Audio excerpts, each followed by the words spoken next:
Volverán mañana al Parlamento, pero lo harán para sacar los colores al gobierno de Barcos y a los partidos que lo sustentan. Mensaje de las madres navarras indignadas por el veto a sus propuestas para devolverles el IRPF por maternidad.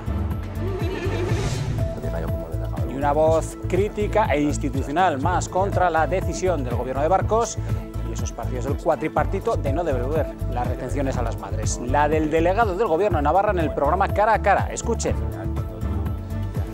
Yo creo que podían haber sido más responsables y hacer las cosas de manera más diligente. Me parece un error más y me parece un desacierto más de este gobierno. Lo que no podemos hacer es utilizar el autogobierno de Navarra para perjudicar a los navarros y las navarras. Tras el anuncio de la segunda fase del plan de amabilización por parte del Ayuntamiento de Pamplona, los comerciantes insisten y advierten en los efectos negativos que está teniendo en las ventas. Lo que no puede ser es que tú tengas goteras y estés arreglando el jardín. O sea, tendrás que paliar lo importante y lo otro será después.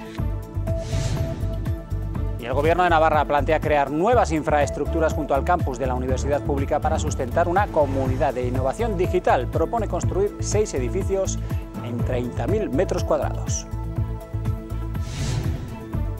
Y las que ven son las primeras imágenes de una de las 2 osas que campan ya por el Pirineo navarro. La imagen fue tomada en Francia. Crece el malestar de los ganaderos ante los ataques. 4 ovejas muertas hasta la fecha.